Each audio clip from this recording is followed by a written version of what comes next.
everyone, welcome back to the 3 Show. We're live in Exeter, New Hampshire for the Tier East NAHL Experience Weekend. But there's still plenty of action to cover in the NA3HL, so let's recap last weekend.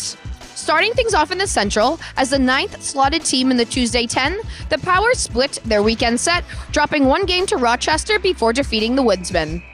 Because the game was decided in overtime against Wisconsin, the two organizations are now tied in the standings, each with 25 points. To no one's surprise, the game winner came off the stick of Jace Fitzgerald, a second-year forward for West Bend. After his heroic performance for his squad, the Rice Lake, Wisconsin native has been called up to the NAHL this weekend for the Wisconsin Wendigo. In the East, the Nords and Sea Captain series was an exact replica of their first meeting in franchise history, as the two split the weekend, Maine coming out victorious in overtime during Game 1. Our East Division Star of the Week scored the first goal of every period in regulation before Ryan Malika sealed the deal for the visitors. Game 2 was also a one-goal contest, as Norwich came out on top by a final score of 3-2. After being down 1-0 entering the second frame, Tony Moran opened up the scoring for the Sea Captains just 33 seconds into the period, sparking the momentum for his team. Norwich would go on to score 2 additional goals in the final frame, the game winner being scored by Glenn Farmer, his third game winner of the season. In the Frontier, the Americans served the Bighorns their second loss of the season, both of their losses coming at the hands of Greg Sears and his squad. With two strong teams facing off with one another, this was a low-scoring affair as only one goal was scored during the entire duration of the game, despite numerous power plays for both sides. The stars of the game and the week were netminder Caden Ryder and Blaine Jusic. Ryder was faced with a whopping 41 shots, turning away all 41 to pick up his first shutout of the season. Meanwhile, on offense, the first 2 periods were quiet before Jusic stunned Helena on home ice as he scored the game winner. Down in the South, the Drillers remain the only team without a regulation loss as they swept their 3-game series with the Roadrunners. This was a special weekend in Louisiana as 3-year forward Brody Niche became the newest point leader in franchise history. The South Division Star of the Week tallied 6 points, 3 goals, and 3 assists, bringing his season total to 30 points in 19 games, placing him 10th place overall in scoring in the NA3HL.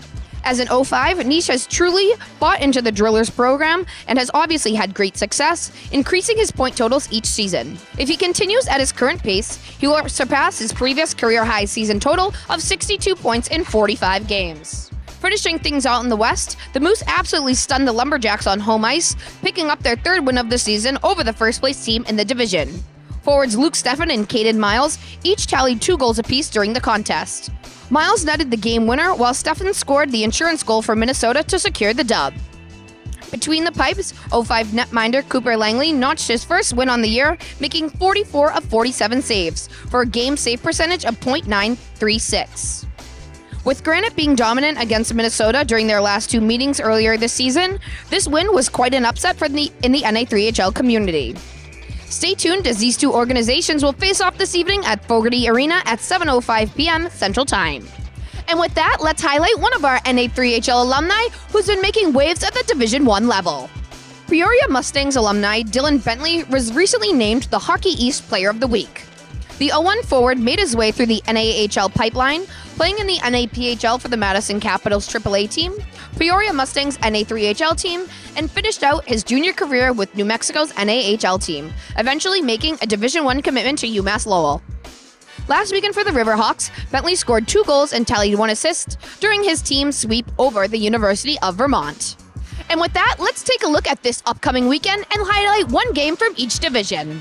Starting in the Central, the Cyclones will travel to West Bend to take on the Power for their second series of the 2024-25 campaign. Taking a look back at this time last month, each organization was able to pick up 1 win apiece, both games being decided in overtime. Game 1 was a higher scoring affair as last week's Star of the Week, John Kriz, scored 4 goals to propel Wausau to victory. Game 2 didn't see as much action as the final score was 3-2 in favor of the Power, thanks to the overtime winner from Jackson Home. As the first and second place teams in the division, this match will be key as the Cyclones hope to extend their lead, while West Bend hopes to shorten the Wausau's 5-point lead. Switching things over to the East Division Showcase will kick off Sunday at St. Anselm's College in Manchester, New Hampshire. All 7 teams will travel to the NCAA campus to face off with one another under one roof.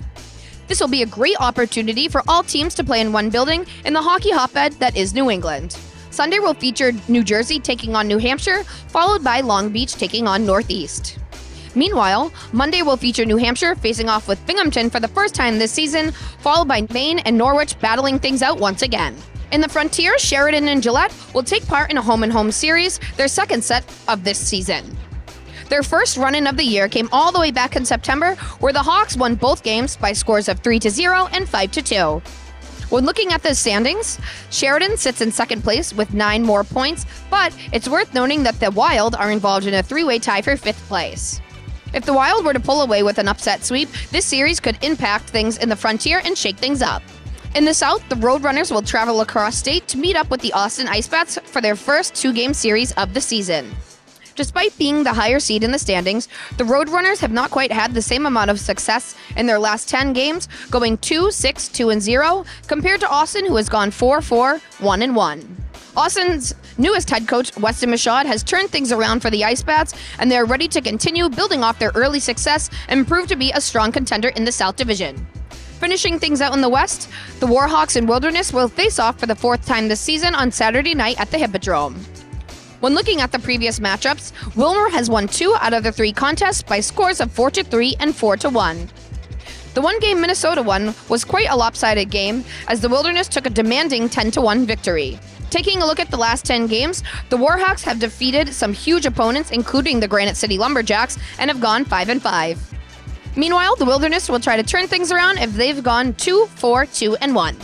As always, thanks for tuning in to another episode of The 3 Show. Be sure to watch all the live action on NATV and follow along the live scores on our website. See you next week.